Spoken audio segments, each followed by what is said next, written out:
আসসালামু আলাইকুম সুপ্রিয় শিক্ষার্থী বন্ধুরা, কেমন আছো তোমরা সবাই? আশা করি ভালো আছো। আমি Fatema Akter milestone college sector 14 থেকে তোমাদের সাথেই রয়েছি। আর আশা করছি তোমরাও শুরু থেকে শেষ পর্যন্ত এই অনলাইন ক্লাসটির সাথেই থাকবে, এই আশা ব্যক্ত করে চলো তাহলে ক্লাসটি শুরু করি। ষষ্ঠ শ্রেণীর শিক্ষার্থী বন্ধুরা, বাংলা প্রথম পত্র দূরদর্শন ক্লাসে তোমাদের সাদর আমন্ত্রণ জানাচ্ছি। প্রথমেই তোমরা তোমাদের পড়ার টেবিলে মনোযোগ সহকারে খাতা কলম নিয়ে বসে যাও এবং সাথে রাখো তোমাদের পাঠ্য বই চারুপাঠ আর শ্রেণী কাজ 61 তোমাদের খাতার মধ্যে লিখে ফেলো। বরাবরের মতো প্রথমেই আমরা পূর্ব পাঠের পুনরালোচনাটা একটু করে নিব। এতে হবে কি, তোমাদের পূর্ব পাঠটি সম্পর্কে পুনরায় একটি সুস্পষ্ট ধারণা লাভ করবে। প্রথম প্রশ্ন হচ্ছে, বাক্যের শেষে সাধারণত কয়টি বিরাম চিহ্ন ব্যবহার করা যায়? অর্থাৎ তোমরা জানো যে বাক্যের মধ্যে এবং শেষে বিরাম চিহ্ন বসতে পারে, কিন্তু বাক্যের শেষে সাধারণত কয়টি বিরাম চিহ্ন ব্যবহার করা যায়? হ্যাঁ, ঠিকই উত্তর দিয়েছো, 3টি। সেই 3টি হচ্ছে দাড়ি, প্রশ্নবোধক চিহ্ন এবং বিস্ময়বোধক চিহ্ন। দ্বিতীয় প্রশ্নটি হচ্ছে, প্রশ্ন জিজ্ঞাসা বোঝাতে কোন চিহ্ন ব্যবহৃত হয়?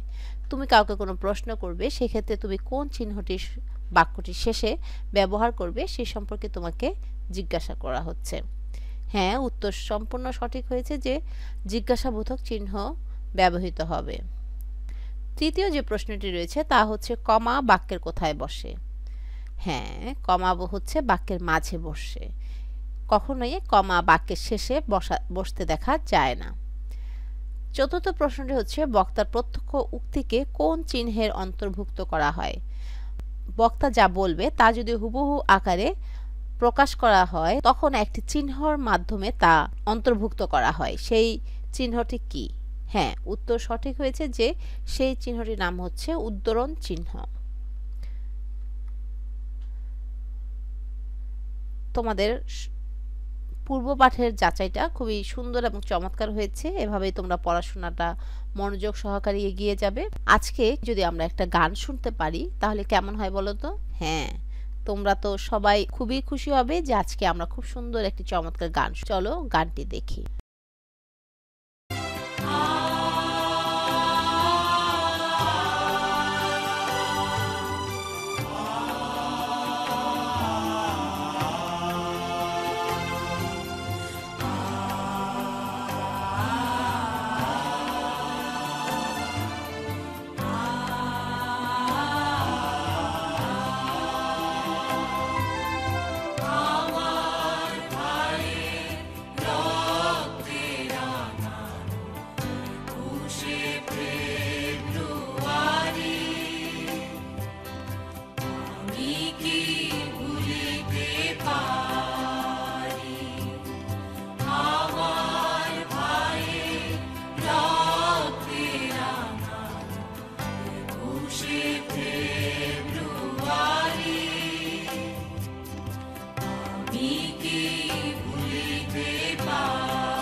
তো বলো তো, গানটি শুনে তোমরা কি বুঝতে পারলে যে আমাদের আজকের আলোচ্য বিষয় কি হতে পারে?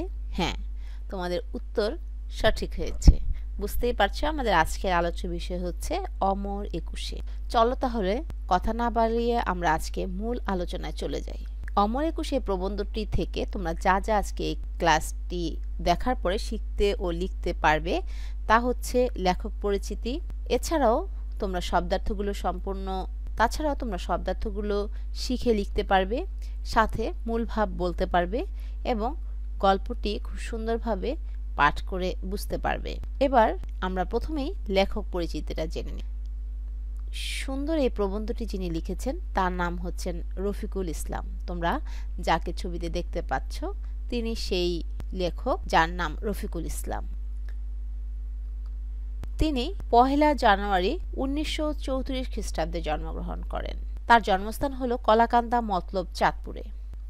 পেশায় তিনি ছিলেন অধ্যাপক। তিনি অধ্যাপক ছিলেন বাংলা বিভাগের। ঢাকা বিশ্ববিদ্যালয়ে ছিলেন মহাপরিচালক, বাংলা একাডেমিতে উপাচার্য, university of liberal arts Bangladesh. তিনি স্নাতকোত্তর বাংলা বিভাগ ঢাকা বিশ্ববিদ্যালয় থেকে পাশ করেন। স্নাতকোত্তর ভাষাতত্ত্ব কর্নেল বিশ্ববিদ্যালয় যুক্তরাষ্ট্র থেকে তিনি ডিগ্রি অর্জন করেন এবং পিএইচডি করেন ঢাকা বিশ্ববিদ্যালয় থেকে। তিনি খুবই উচ্চ শিক্ষিত একজন ব্যক্তি ছিলেন এবং তার শিক্ষা জীবনকাল শেষে তিনি অধ্যাপনা করে জীবন অতিবাহিত করেছেন। তিনি অনেক পুরস্কার ও সম্মানে ভূষিত হয়েছেন। নজরুল একাডেমি পুরস্কার পশ্চিমবঙ্গ থেকে তিনি পেয়েছেন। বাংলা একাডেমি পুরস্কার, নজরুল ইনস্টিটিউট পুরস্কার, 21 পদক তিনি লাভ করেছেন। তার সাহিত্যকর্ম বিশ্লেষণ করলে দেখা যায় যে তিনি লিখেছেন বীরের এ রক্তস্রোত, মাতার এ অশ্রুধারা। এছাড়াও তিনি ভাষাতাত্ত্বিক বিভিন্ন প্রবন্ধাবলী লিখেছেন। তার সাহিত্যকর্মের অনবদ্য সৃষ্টি হচ্ছে ভাষাতত্ত্ব। তিনি কবি নজরুলকে নিয়েও সাহিত্য রচনা করেছেন। সেই গ্রন্থটির নাম ছিল কিশোর কবি নজরুল। এছাড়াও তিনি রচনা করেন নজরুল জীবনী, ঢাকার কথা, বাংলাদেশের স্বাধীনতা সংগ্রাম এবং মুক্তিযুদ্ধের বীর বাঙালিদের জীবন কথা সহ অন্যান্য অনেক গ্রন্থ। তোমরা এই বইগুলো পড়ার চেষ্টা করবে। গল্পের বই পড়া খুবই ভালো একটি অভ্যাস এবং এতে তোমাদের মনে একটি অন্যরকম প্রশান্তি অনুভূত হবে। এবার আমরা শব্দার্থগুলো জেনে নিব। শব্দার্থ জানাটা কিন্তু খুবই জরুরি, তাহলে তুমি যে কোনো কাব্য বা গদ্য অথবা তোমার কোনো পরীক্ষার খাতার মধ্যেও লিখতে চাও তাহলে তোমার বিভিন্ন শব্দগুলো এবং তার অর্থগুলো জানা থাকলে তার সঠিক ব্যবহার তুমি করতে পারবে। এখানে দেখো কয়েকটি শব্দার্থ রয়েছে। 1 নম্বর হচ্ছে নিখিল। নিখিল মানে হচ্ছে সমগ্র, মানে পুরো বা সমুদয়। এরপরে রয়েছে দেখো সভ্য। সভ্য মানে হচ্ছে সদস্য। তারপরে সিংহদ্বার। সিংহদ্বার মানে দরজা, তোমরা সবাই জানো।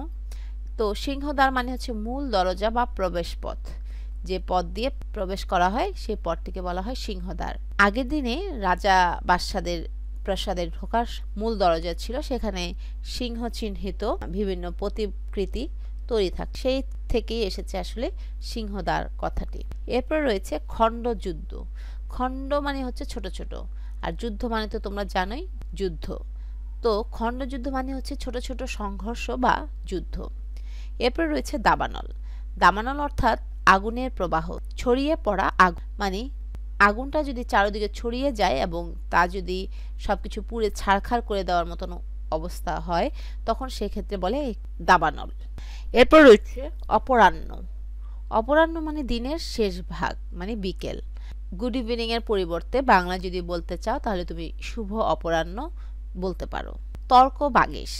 তর্ক বাগিশ মানে হচ্ছে তর্কে বা যুক্তিতে পারদর্শী। এখানে উপাধি হিসেবে ব্যবহৃত হয়েছে, অর্থাৎ এমন একজন যিনি তর্কে বা যুক্তিতে খুবই পারদর্শী, তার সাথে কিন্তু সেই তর্ক বা যুক্তিটি অবশ্যই হতে হবে যৌক্তিক, তবেই তাকে বলা হয় তর্ক বাগিশ। তারপর রয়েছে স্তিমিত। স্তিমিত মানে হচ্ছে কমে যাওয়া, ক্রমান্বয়ে কমে আসা, যাকে বোঝায়। অজ্ঞাত মানে হচ্ছে অজানা, যা জানা নেই। আশা করি তোমরা শব্দার্থগুলো খুব সুন্দরভাবে বুঝতে পেরেছো এবং আর 2-3 বার পড়লে ইনশাল্লাহ তোমাদের আরো ভালোভাবে আয়ত্তে চলে আসবে। তাহলে তোমরা বাসায় অবশ্যই শব্দার্থগুলো আরো কয়েকবার পড়ে নিবে। এবার চলো আমরা জেনে নেই আমাদের এই প্রবন্ধটি পাঠের উদ্দেশ্য কি। তোমরা জানো যে তোমাদের পাঠ্য বই যা গদ্য বা পদ্যই অন্তর্ভুক্ত করা হয়েছে তা মূলত একটি বিশেষ উদ্দেশ্যে তোমাদের শিক্ষা, তোমাদের নৈতিক চরিত্র, তোমাদের আদর্শ সবকিছু যেন সুন্দরভাবে পুনর্গঠিত হয় সেই দিকটি বিবেচনা করেই আসলে এই পাঠগুলো তোমাদের পাঠ্যসূচিতে অন্তর্ভুক্ত করা হয়েছে। তো এখন এই যে অমর একুশে যে প্রবন্ধটি রয়েছে সেটি পাঠের মূল উদ্দেশ্য হচ্ছে যে ভাষা আন্দোলনের ইতিহাস সম্পর্কে জানা ও ভাষা শহীদদের প্রতি শ্রদ্ধাবোধ তৈরি করা। এই যে ভাষা আন্দোলন হলো, কেন হলো বা কিভাবে হলো এবং কিভাবে আমরা এই বাংলা ভাষায় চমৎকারভাবে কথা বলছি সেগুলো জানা আমাদের এই নতুন প্রজন্ম অর্থাৎ তোমাদের খুবই জরুরি। এবং সাথে সাথে যে শহীদদের এই আত্মত্যাগের ফলে আমরা যে ভাষা পেয়েছি, আমাদের মাতৃভাষা বাংলাকে আমরা সগর্বে উচ্চারণ করতে পারছি, যাদের কারণে তাদের প্রতি অবশ্যই আমাদের একটা শ্রদ্ধাবোধ বা কৃতজ্ঞতাবোধ থাকা জরুরি। এবং সেই হিসেবে এই পাঠটির উদ্দেশ্য হচ্ছে ভাষা আন্দোলন ইতিহাস সম্পর্কে জানা এবং ভাষা শহীদদের প্রতি শ্রদ্ধাবোধ তৈরি করা। এবার চলো আমরা জেনে নিই পাঠ পরিচিতি। পাঠ পরিচিতিটা জানলে তোমাদের অনেকাংশে এই প্রবন্ধটি পাঠ করার পর সবকিছু অনেক সহজ মনে হবে। অমর একুশে শীর্ষক প্রবন্ধে মহান ভাষা আন্দোলনের সংক্ষিপ্ত ইতিহাস তুলে ধরা হয়েছে। 1952 সালের 26শে জানুয়ারি খাজা নাজিমুদ্দিন ঘোষণা করলেন যে উর্দুই হবে পাকিস্তানের একমাত্র রাষ্ট্রভাষা। তোমরা ছবিতে যাকে দেখতে পাচ্ছ তিনি হচ্ছে খাজা নাজিমুদ্দিন। তিনি ঘোষণা দিয়েছিলেন যে উর্দুই হবে পাকিস্তানের একমাত্র রাষ্ট্রভাষা। আর এই ঘোষণা ছিল তৎকালীন পূর্ব পাকিস্তানের সঙ্গে চরম বিশ্বাসঘাতকতা। ফলে ছাত্র সমাজ প্রতিবাদে ফেটে পড়ে এবং 30শে জানুয়ারি ঢাকায় ছাত্র ধর্মঘট পালিত হয়। শুধু তাই নয়, আওয়ামী, মুসলিম লীগ, যুবলীগ ও ছাত্রলীগ সহ প্রগতিশীল রাজনৈতিক ও সাংস্কৃতিক সংগঠনগুলো মিলে তখন সর্বদলীয় কর্মপরিষদ গঠন করে। খাজা নাজিমুদ্দিনের এই ঘোষণার সাথে সাথে মানুষ উত্তাল হয়ে ওঠে। তখন বিভিন্ন শ্রেণীগোষ্ঠী থেকে একত্রিত হয়ে তারা একটি সংগঠন করে। সেই সংগঠনটির নাম ছিল সর্বদলীয় কর্মপরিষদ। অন্যদিকে ঢাকা বিশ্ববিদ্যালয়ের শিক্ষার্থীরা গঠন করে বিশ্ববিদ্যালয় সংগ্রাম পরিষদ। তোমরা এখানে তোমাদের বইয়ের মধ্যে একটু দাগিয়ে নাও যে যে কথাগুলো খুবই গুরুত্বপূর্ণ। এখানে দেখো সমস্ত লীগ যারা রয়েছে, আওয়ামী লীগ, যুবলীগ ও ছাত্রলীগরা গঠন করে হচ্ছে সর্বদলীয় কর্মপরিষদ এবং অন্যদিকে ঢাকা বিশ্ববিদ্যালয়ের শিক্ষার্থীরা গঠন করে বিশ্ববিদ্যালয় সংগ্রাম পরিষদ। 4 ফেব্রুয়ারি পুনরায় ছাত্র ধর্মঘট পালিত হয় এবং সিদ্ধান্ত হয় যে 21শে ফেব্রুয়ারি রাষ্ট্রভাষা দিবস রূপে পালিত হবে। এ সময় শেখ মুজিবুর রহমান কারাগারে বন্দী ছিলেন। যিনি আমাদের নেতৃত্ব দিতেন বা যার নেতৃত্ব দেওয়ার কথা তাকেই তারা বন্দী করে এ সময় রেখেছিল। যাই হোক, 16 ফেব্রুয়ারি থেকে তিনি ও মহিউদ্দিন আহমদ ভাষা আন্দোলনকে বেগবান করার জন্য জেলখানায় অনশন ব্রত পালন করতে শুরু করে। তোমরা কি জানো অনশন ব্রত কি? অনশন ব্রত হচ্ছে যতক্ষণ দাবি মানা না হবে ততক্ষণ পর্যন্ত না খেয়ে দিন যাপন করা। তো 26শে জানুয়ারি যখন খাজা নাজিমুদ্দিন ঘোষণা দিলেন তখন থেকেই বাঙালি সমাজ উত্তাল ছিল এবং সর্বশেষ 16 ফেব্রুয়ারি থেকে তাদের এই ঘোষণা প্রত্যাখ্যান করার জন্য 16 ফেব্রুয়ারি থেকে শেখ মুজিবুর রহমান ও মহিউদ্দিন আহমেদ ভাষা আন্দোলনকে আরো বেগবান করার জন্য তারা জেলখানায় বসেই আন্দোলন করতে থাকেন, অর্থাৎ অনশন ব্রত পালন করতে শুরু করেন। আন্দোলন নতুন মাত্রা লাভ করে। 20 ফেব্রুয়ারি সন্ধ্যায় নুরুল আমিন সরকার ঢাকায় 144 ধারা জারি করেন। 144 ধারা মানে হচ্ছে কারফিউ, যেখানে কোনো মানুষজন, গাড়ি কিছুই চলতে পারবে না। অর্থাৎ মানুষ বা কাউকে দেখলেই এলোমেলো গুলি করবে বলে সরকারি পক্ষ থেকে এই ধরনের 144 ধারা জারি করা হয়। এরপরে তোমরা লক্ষ্য করো যে বিশ্ববিদ্যালয় সংগ্রাম পরিষদ 144 ধারা ভাঙার সিদ্ধান্ত গ্রহণ করে এবং সে অনুযায়ী প্রস্তুতি নেয়। 21শে ফেব্রুয়ারি ছাত্রছাত্রীরা সাফল্যের সঙ্গে ধর্মঘট পালন করে। সিদ্ধান্ত অনুযায়ী এই সময়ে তারা জীবনের ঝুঁকি নিয়ে 144 ধারা ভঙ্গ করার জন্য সুশৃঙ্খলভাবে রাজপথে এগিয়ে যায়। পাকিস্তানি সরকারের এই অনৈতিক ঘোষণার ফলে আসলে বিক্ষুব্ধ হয়ে গিয়েছিল এই বাঙালি ছাত্র ছাত্রী এবং বিভিন্ন নেতৃত্বের লোকজন। তারা জীবনের ঝুঁকি নিয়ে সুশৃঙ্খলভাবেই 144 ধারা ভঙ্গ করার জন্য রাজপথে মানে রাস্তায় নেমে যায়। এই সংগ্রামে বহু ছাত্রছাত্রী ও জনতা আহত হয়, গ্রেফতার বরণ করেন এবং রফিক উদ্দিন জব্বার ও আবুল বরকত শহীদ হন। তোমরা এখানে তোমাদের প্রশ্ন আসতে পারে যে প্রথম গুলিতে কে নিহত হয়। এখানে দেখো রফিকুদ্দিন জব্বার ও আবুল বরকত শহীদ হন, অর্থাৎ তারা ওখানেই মারা যান। 22শে ফেব্রুয়ারি সমগ্র জাতি বিক্ষুব্ধ হয়ে ওঠে, ঢাকার রাজপথ হয়ে ওঠে উত্তাল। বহু হতাহতের সঙ্গে এই দিন শহীদ হন শফিউর রহমান, আব্দুল আউয়াল, কিশোর ওহিউল্লাহ। 23শে ফেব্রুয়ারি শহীদের স্মরণে শহীদ মিনার নির্মিত হয়। পুলিশ শহীদ মিনারটি ধ্বংস করে দেয়। আন্দোলন আরও বেগবান হয়। পরিশেষে বাংলা ভাষা রাষ্ট্রভাষার মর্যাদা লাভ করে।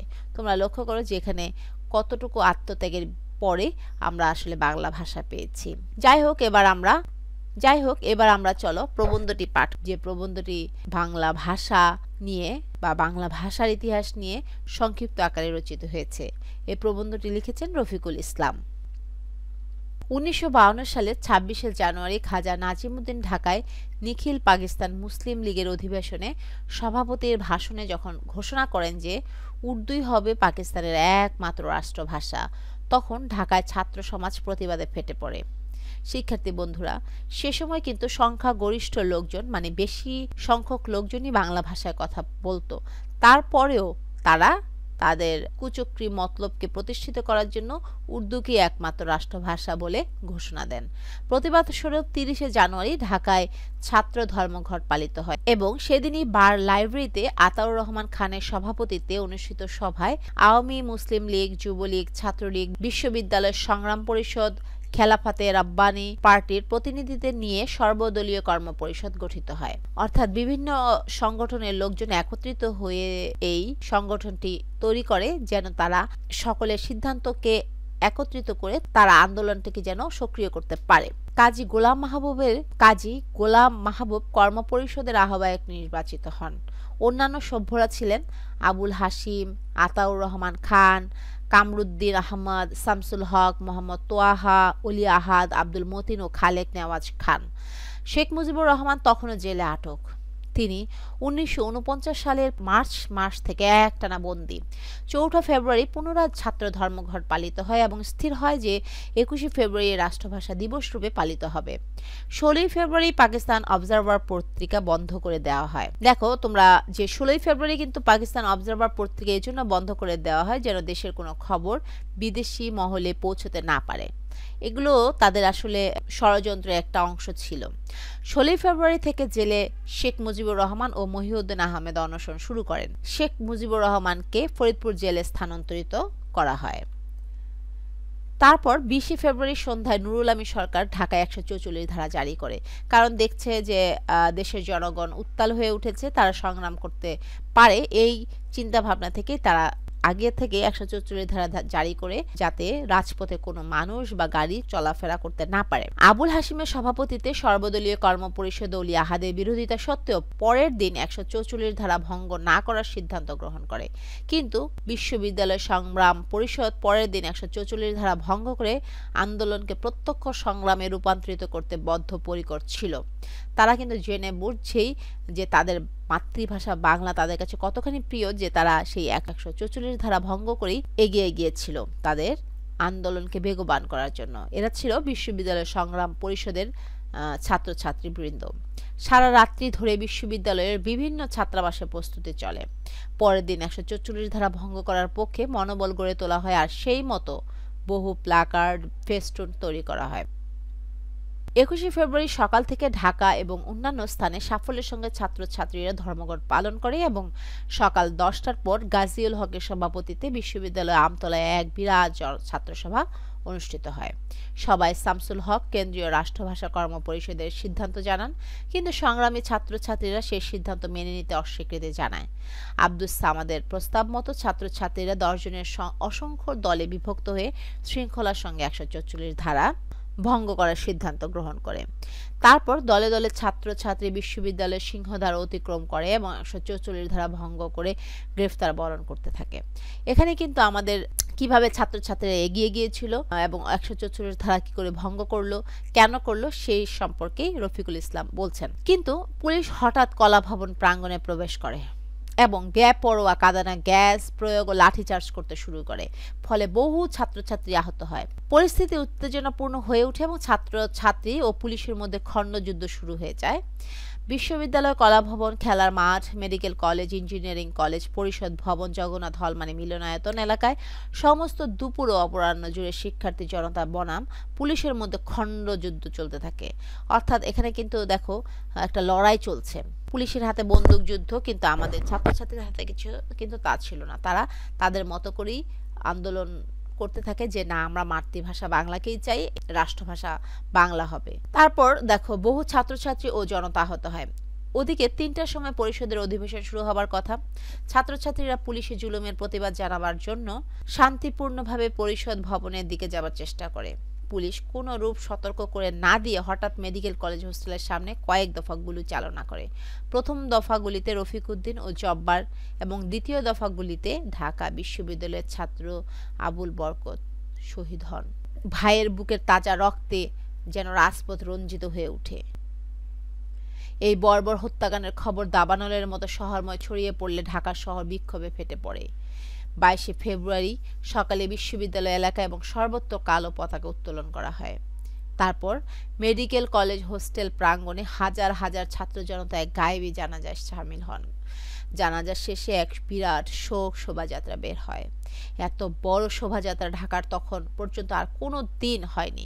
শোভাযাত্রাটি ঢাকা হাইকোর্ট ও কার্জন হলের মাঝখানের রাস্তায় এসে পৌঁছলে শোভাযাত্রার উপর পুনরায় গুলি চালানো হয়, ফলে বেশ কয়েকজন হতাহত হন। উত্তেজিত জনতা মুসলিম লীগের মুখপত্র মর্নিং নিউজ ও সংগ্রাম প্রেস জ্বালিয়ে দেয়। উভয় স্থানে পুনরায় গুলি চলে, ফলে বেশ কয়েকজন হতাহত হয়। ওই দিনকার শহীদদের মধ্যে ছিলেন শফিউর রহমান ও রিকশা চালক আউয়াল। 22 ফেব্রুয়ারি থেকে সামরিক বাহিনী এবং ইপিআর নিয়োগ করা হয়। ইতিমধ্যে বিক্ষোভ সর্বত্র ছড়িয়ে পড়ে। সরকারি অফিস, রেলওয়ে, রেডিও সব জায়গায় ধর্মঘট চলে। সরকার বস্তুতপক্ষে অচল হয়ে পড়ে। সলিমুল্লাহ হল ও মেডিকেল কলেজ হোস্টেলে স্থাপিত শিক্ষার্থীদের কন্ট্রোল রুম থেকে দেওয়া নির্দেশ অনুযায়ী আন্দোলন চলতে থাকে। তারপর 23 ফেব্রুয়ারি পুনরায় হরতাল পালিত হয়। এরকম কিন্তু দহরম মহরম চলছেই, কিন্তু তারা এখন পর্যন্ত মেনে নেয়নি, আরো হতাহত বাকি। আবুল বরকত যেখানে গুলিবিদ্ধ হন, সেখানে 23 ফেব্রুয়ারি মেডিকেল কলেজের শিক্ষার্থীরা রাতারাতি একটি শহীদ মিনার নির্মাণ করেন। এই যে শহীদ মিনার নির্মাণ করলো, এটা কিন্তু তাদের মনের একটা আবেগ, ভাব, ভালোবাসা শহীদদের প্রতি প্রকাশ করার জন্য তারা নির্মাণ করেছে। কিন্তু তারপরে হলো কি দেখো, ওই শহীদ মিনারের উদ্বোধন করেছিলেন 24 ফেব্রুয়ারি সকালে অনানুষ্ঠানিকভাবে শহীদ শফিউর রহমানের পিতা, আর 26 ফেব্রুয়ারি সকালে আনুষ্ঠানিকভাবে আবুল কালাম শামসুদ। কিন্তু সেদিন অপরাহ্নে মানে বিকেলে পুলিশ শহীদ মিনারটি ধ্বংস করে দেয়। ইতিমধ্যে পুলিশ নিরাপত্তা আইনে মাওলানা আব্দুল হামিদ খান ভাসানী, আব্দুল হাশিম, অধ্যাপক মুনির চৌধুরী, অধ্যাপক অজিত কুমার গুহ, অধ্যাপক মুজফর আহমদ চৌধুরী, অধ্যাপক পুলিন্দে, গোবিন্দলাল ব্যানার্জি, খয়রাত হোসেন, মাওলানা আব্দুর রশিদ তর্কবাগিস, মোহাম্মদ তোয়াহা, অলি আহাদ প্রমুখকে গ্রেফতার করে। যত বুদ্ধিজীবী বা শিক্ষাবিদ ছিলেন তাদেরকে গ্রেফতার করে নিয়ে যায়। সামরিক বাহিনী, ইপিআর, পুলিশ শহরে বিভিন্ন ছাত্রাবাস আক্রমণ এবং শত শত ছাত্রকে গ্রেফতার করে। শিক্ষার্থীদের হল থেকে বের করে বিশ্ববিদ্যালয় অনির্দিষ্টকালের জন্য বন্ধ করে দেওয়া হয়।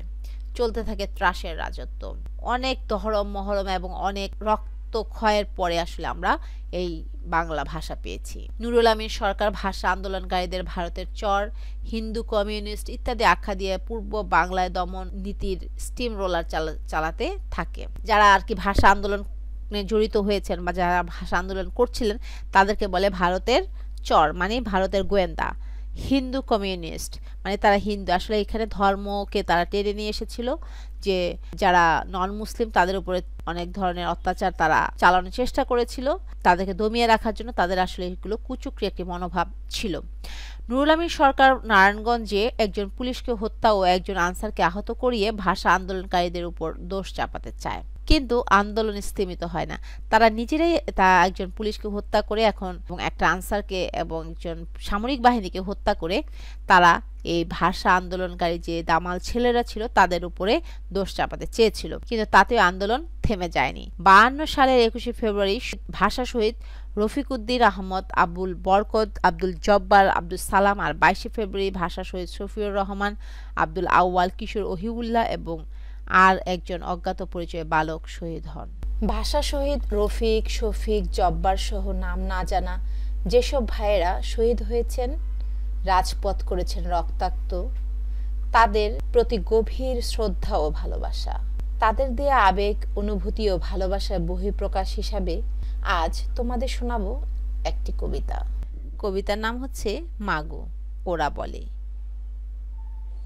কুমড়ো ফুলে ফুলে নুয়ে পড়েছে লতাটা, সজনে ডাঁটায় ভরে গেছে গাছটা, আর আমি ডালের বড়ি শুকিয়ে রেখেছি।